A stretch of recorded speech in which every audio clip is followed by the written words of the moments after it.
Hello students. BEd second year के paper जो हम थर्ड की जो 15 यूनिट पढ़ रहे हैं उसमें आज का हमारा टॉपिक है सहपाठी व्यू रचना या रणनीतियाँ। रणनीति यानी कि कोई भी अगर हम योजना तैयार करते हैं तो उसे हम रणनीति के नाम से जान सकते हैं। तो इसी तरह से जो समावेशी विद्यालय होते हैं वहाँ भी शिक्षक कोई रणनीति तैयार करके ही उन बालकों को, जो विशेष आवश्यकता वाले बालक हैं, उनके लिए वो रणनीति तैयार करता है, उन्हें पढ़ाता है तथा उनके जो विद्यालय में होने वाली पाठ्य सहगामी क्रियाएं उनको आयोजित करवाता है। तो आज हम सहपाठी व्यू रचनाएं या रणनीतियों पर चर्चा करेंगे। सहपाठी शिक्षण जो रणनीति होती है वो शिक्षक के द्वारा ही तैयार की जाती है।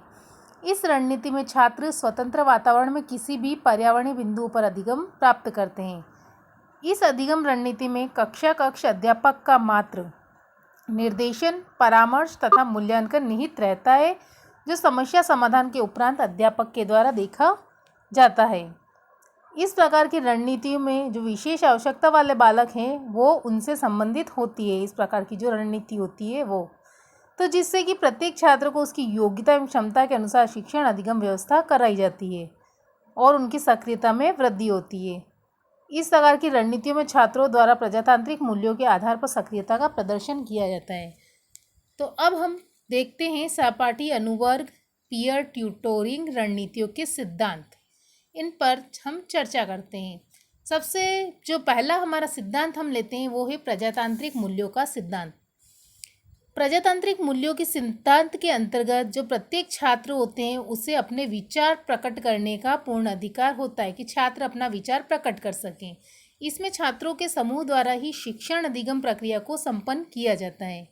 छात्रों के समूह के मध्य प्रजातांत्रिक मूल्य से विचार विमर्श की प्रक्रिया को संपन्न किया जाता है। इसमें जो छात्रों होते हैं अपने विचार को प्रकट करने में अगर कोई संकोच होता है तो उसे शिक्षक के द्वारा दूर किया जाता है। अब हम दूसरा बिंदु लेते हैं रणनीतियों के सिद्धांत के अंतर्गत, वो है हमारा आवश्यकता पूर्ति का सिद्धांत।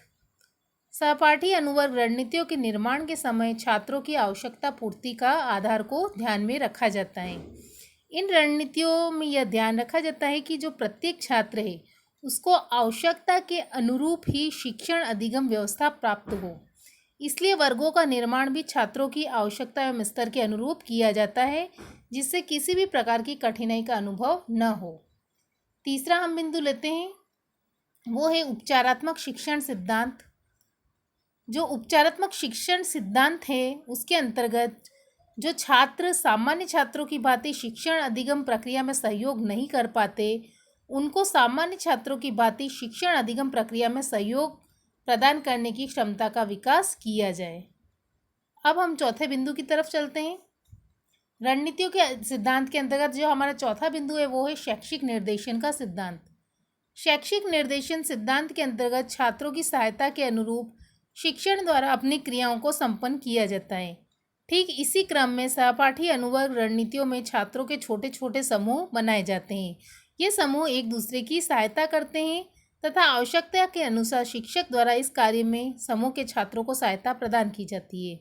तो इसी तरह से जो है सहपाठी अनुवर्ग रणनीतियों में शैक्षिक निर्देशन के सिद्धांत आधारित होते हैं। रणनीतियों के सिद्धांत में हम पांचवा बिंदु देखते हैं व्यक्तिक भिन्नता का सिद्धांत।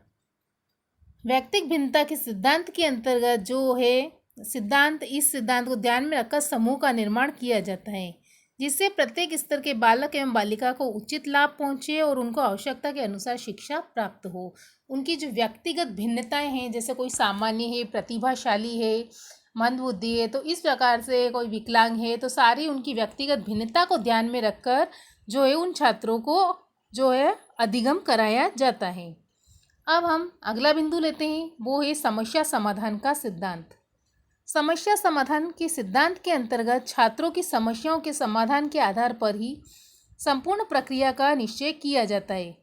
दूसरे शब्दों में अगर हम कहें तो सहपाठी अनुवर्ग जो रणनीतियाँ होती है वो जो उसके प्रमुख उद्देश्य होते हैं वो छात्रों की शैक्षिक समस्याओं का समाधान करते हैं, जिससे जो समस्त छात्रों के समस्याओं का समाधान हो सके। अब हम सहपाठी अनुवर्ग रणनीतियों के जो सिद्धांत है उसमें अंतिम बिंदु की तरफ चलते हैं। अंतिम बिंदु हमारा है समीपता का सिद्धांत। समीपता के सिद्धांत के अंतर्गत जो छात्र होता है शिक्षक को एक सहयोगी के रूप में अनुभव करता है। जो छात्र होता है वो शिक्षक को सहयोगी मानता है और सर्वप्रथम वह अपनी समस्या का समाधान अपने समूह में करता है, अन्य समूह में अगर करता है और इसके बाद भी अगर उसे अपनी समस्या का समाधान पूरा होता हुआ नहीं दिखता तो वह शिक्षक से निसंकोच रूप से सहायता प्राप्त कर सकता है। इस प्रकार जो सहपाठी अनुवर्ग रणनीतियाँ होती है वो छात्रों एवं शिक्षक के मध्य समीपता लाती है।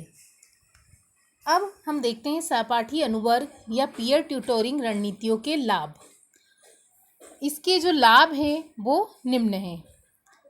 पहला हम देखते हैं विशेष आवश्यकता वाले बालकों को उनकी आवश्यकता के अनुरूप शिक्षण। सहपाठी अनुवर्ग रणनीतियों के माध्यम से जो विशेष आवश्यकता वाले बालक होते हैं उनकी आवश्यकता के अनुरूप शिक्षण प्राप्त होता है तथा ये छात्र भी सामान्य छात्रों की भांति शैक्षिक प्रक्रिया से संबद्ध हो जाते हैं। दूसरा हम बिंदु देखते हैं शिक्षक एवं छात्रों के मध्य समीपता लाई जाती है। जो सहपाठी अनुवर्ग रणनीतियों के माध्यम से शिक्षक एवं छात्रों में समीपता लाई जाती है जिससे छात्र है अपनी सारी समस्याओं के समाधान के लिए शिक्षक से सहायता ले सकता है।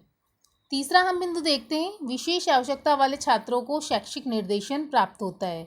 सहपाठी अनुवर्ग रणनीतियों के माध्यम से जो प्रत्येक विशेष आवश्यकता वाले बालक है उनको शैक्षिक निर्देशन प्राप्त होता है जिससे वे अपनी शैक्षिक एवं अशैक्षिक समस्याओं का समाधान कर सकते हैं।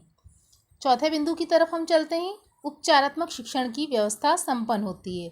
सहपाठी अनुवर्ग रणनीतियों द्वारा एक प्रकार से उपचारात्मक शिक्षण की व्यवस्था संपन्न की जाती है जिसे शिक्षक एवं छात्रों के छोटे छोटे समूह द्वारा संपन्न किया जाता है। अब हम सहपाठी अनुवर्ग की रणनीतियों के लाभ के अंतिम बिंदु की तरफ चलते हैं। अंतिम जो हमारा बिंदु है वो है विशेष आवश्यकता वाले बालकों के लिए रुचिपूर्ण शिक्षण अधिगम प्रक्रिया।